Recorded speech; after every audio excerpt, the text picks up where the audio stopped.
Good morning, everyone.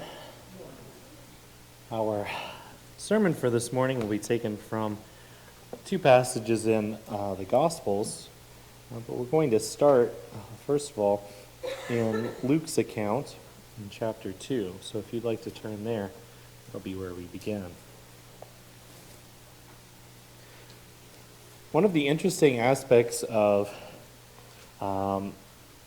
encountering Jesus through the Scriptures is he gets a lot of titles and a lot of names that are figuratively true about him, spiritually true, but don't have any connection to what his real life roles were. For example, whenever we refer to Jesus, we often call him a king or sometimes even a priest.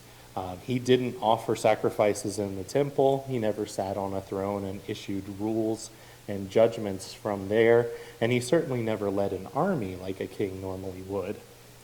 And so it's interesting to look at some of the other words that are used to describe Jesus. And we'll be looking at one in particular as we study the connection between being a shepherd and being a leader of God's people.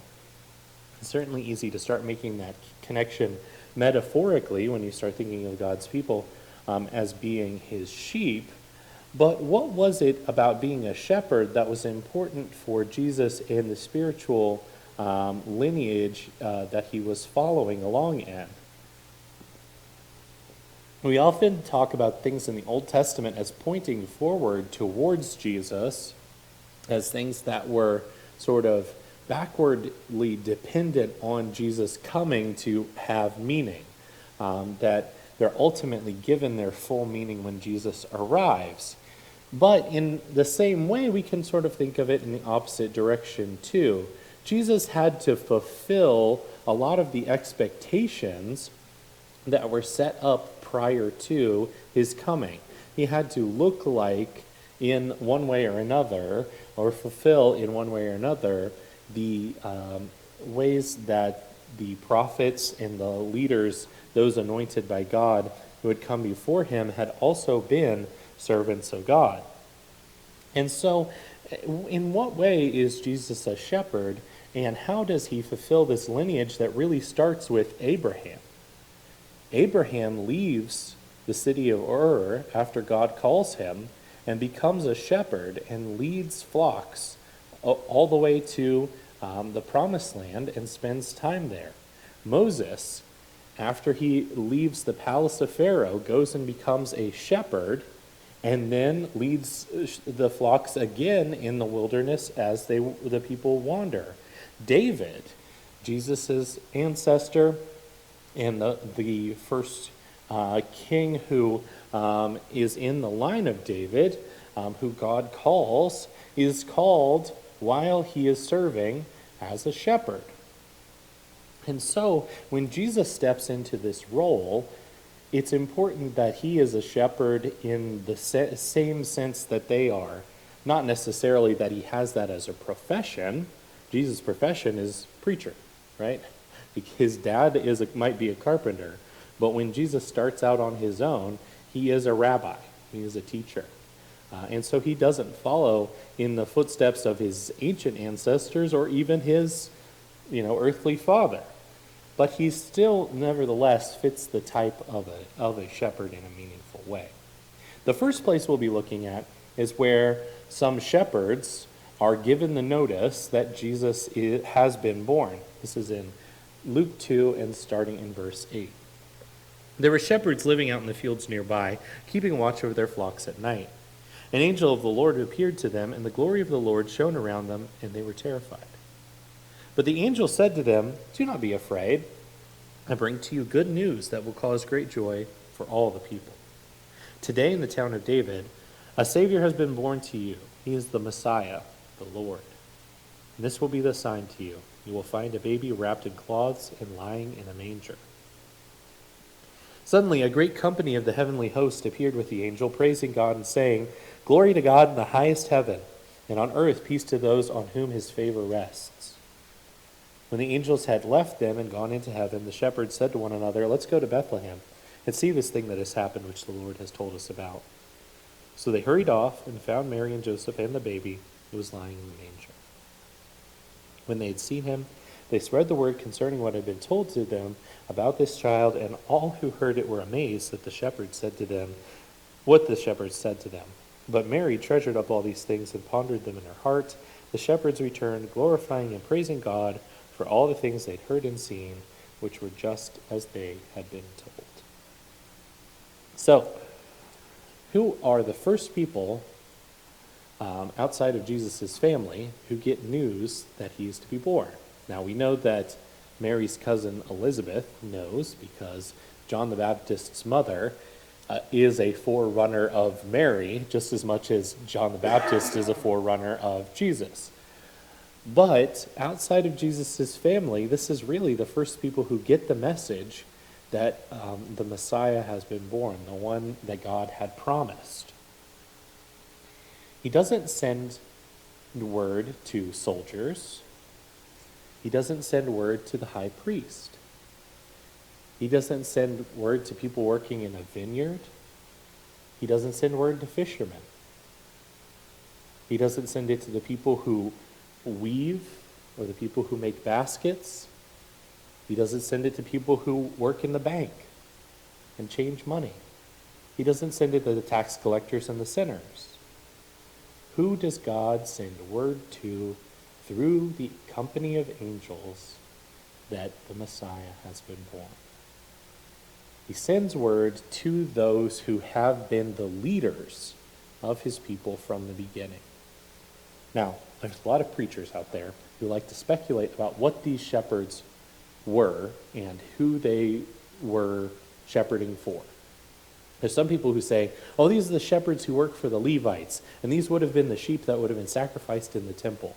And so God's telling them because Jesus is the sacrifice who is yet to come that they were looking forward to. Or they'll say, oh, these shepherds are important because they're connected with this or that. These shepherds were important because the place they were, they would have been from this particular tribe. I think the real important thing to keep in mind here is not who these shepherds were in particular, but what these shepherds represented. What role were they taking on? Because the shepherds get a message from God and they go and tell other people. And what do you call a person who gets a message from God and goes and tells other people? A prophet. God anointed a bunch of new prophets out on the hill outside Bethlehem for one night, and they went and did this job. And so you have the legacy of Abraham, Moses, David coming and proclaiming, this is the Messiah. This is the one we've been looking for at Jesus' birth. Another point that's worth pointing out, although I don't have much to say on it this morning, it could be an entire lesson into itself, is who exactly it is that delivers this message. Well, first of all, it's an angel of the Lord who comes and speaks to them first in verse 9, which an angel of the Lord usually refers to the special messenger of God himself. But it's not the angel of the Lord, but rather an angel of the Lord, which is also the description that's given to Gabriel. When Gabriel arrives, an angel of the Lord comes and says, I am called Gabriel. This one does not give his name. Maybe Gabriel, maybe not. Probably not, since he likes to announce who he is. And we talked about his significance last week. But when we look at this angel of the Lord, who does he arrive with? Because he's not alone. Verse 13 says, a great company of the heavenly host appeared with the angel. Okay, what does that mean, a great company of the heavenly host?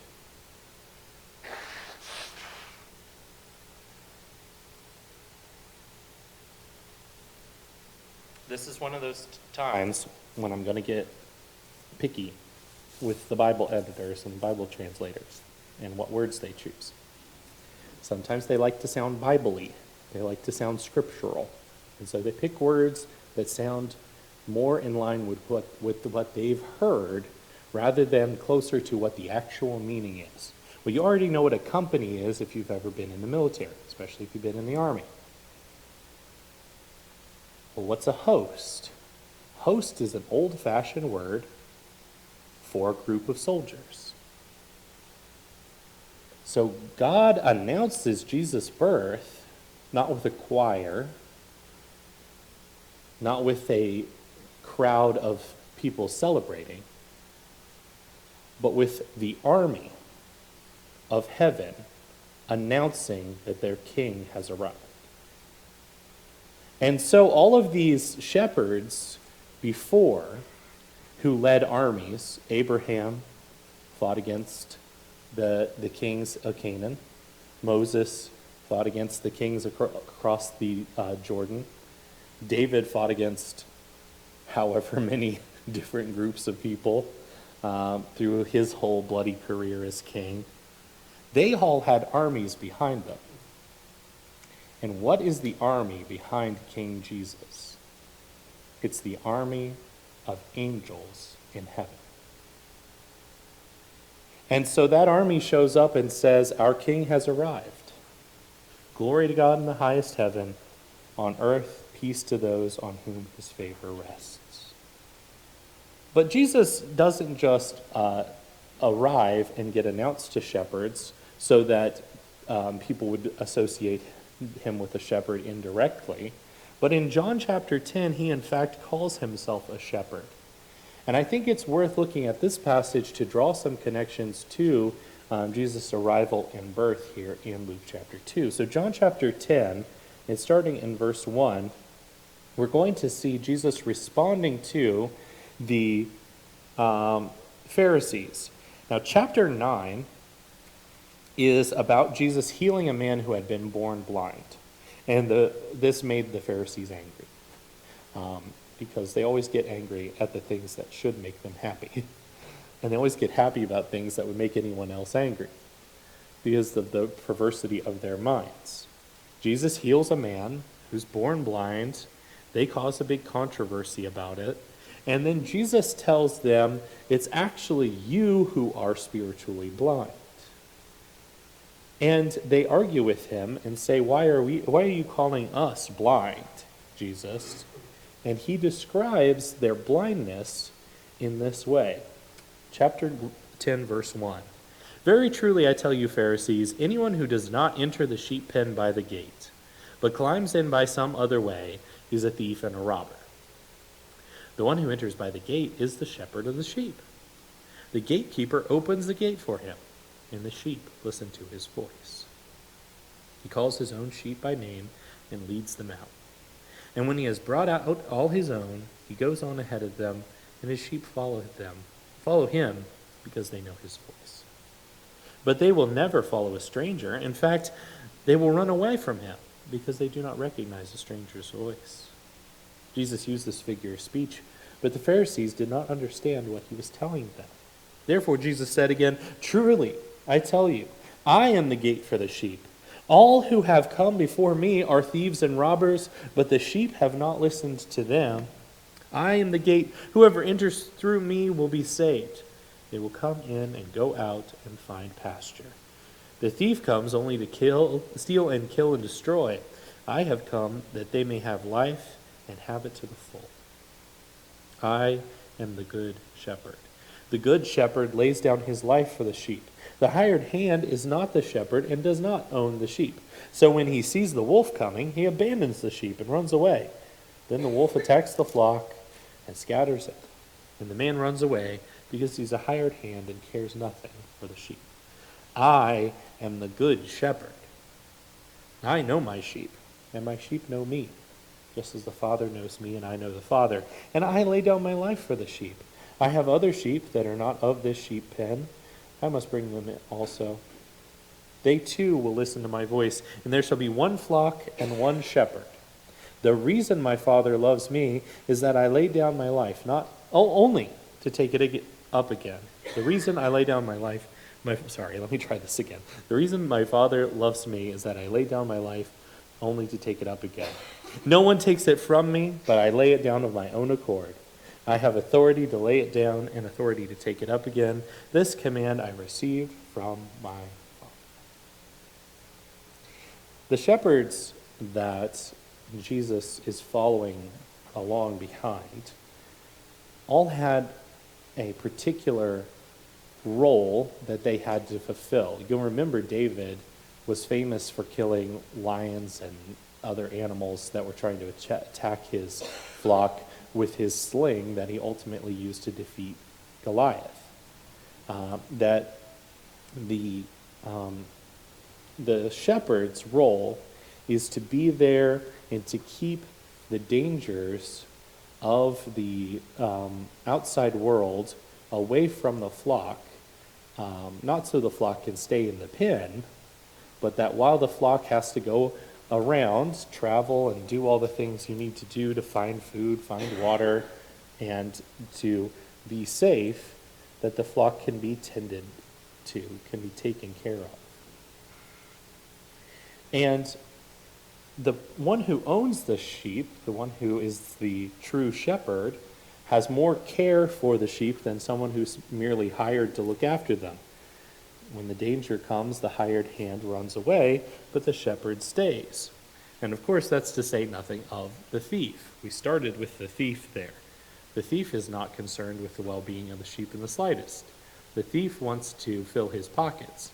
And so he'll go in any way he can climb over the fence. He'll go in any way he can get to the sheep. He'll get what he can that's valuable, and he'll leave. If he wasn't stealing sheep, he'd be stealing something else. So his value is not for the sheep, but for his own well-being. The Pharisees are those thieves.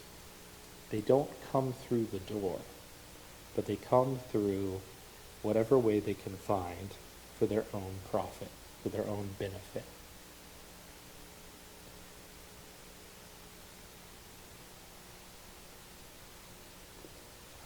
Abraham, Moses, and David were all shepherds.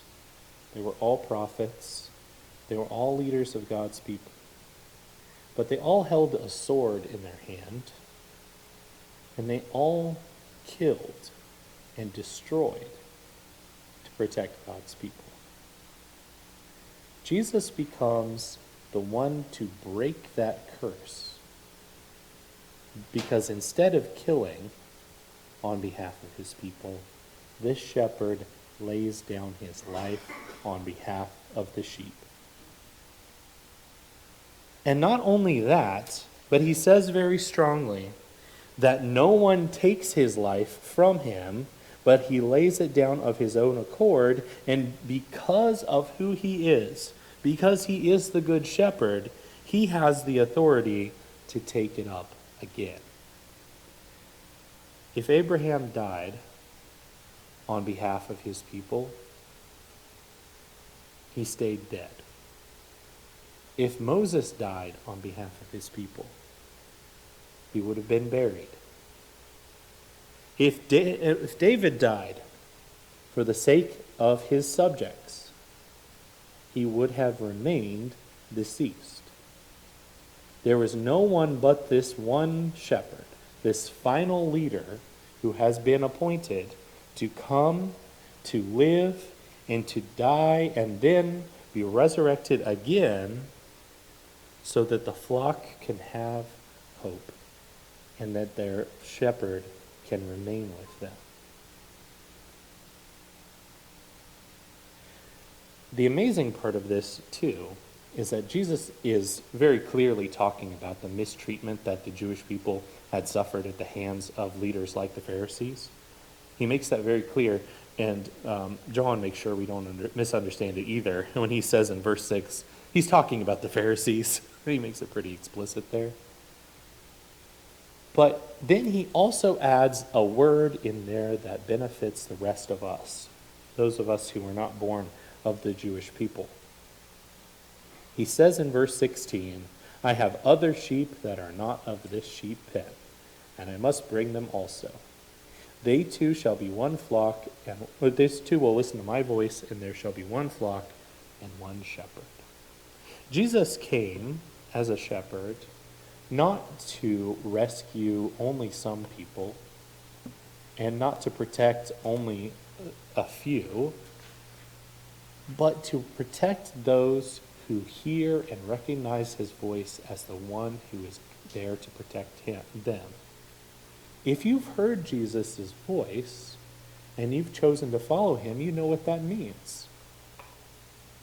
If you understand who your shepherd is, it's only natural to trot after him and go wherever he's going. Because he's the one who keeps you away from danger. You know, there's a lot of times preachers, including myself, get up to talk about sheep, and we talk about how kind of dumb they are. They're not exactly the most clever animals in the world. And you can think of 100 examples. Spend any time on the internet at all looking at videos of sheep, and it's always them getting themselves in the worst predicaments that they can't possibly solve on their own. My favorite is the one where a sheep was stuck in a drainage ditch. Guy comes and lifts the sheep out of the ditch. And the sheep is scared of the man because he's not, his owner. And so once he's out of the ditch, he runs about 5 steps and falls back in the ditch again. But we don't have that problem when it comes to Jesus. When Jesus comes and rescues us, we stay rescued. We know who comes for us and who is protecting us. If you haven't responded to the call for rescue from Jesus, if you haven't been brought into the fold and become part of his flock, we'd invite anyone who has such a need to come forward and to undertake baptism, to join Jesus' congregation truly today. And if you need prayers for restoration or encouragement, we can help you in any way at all. We'd invite you to come forward as we stand and sing.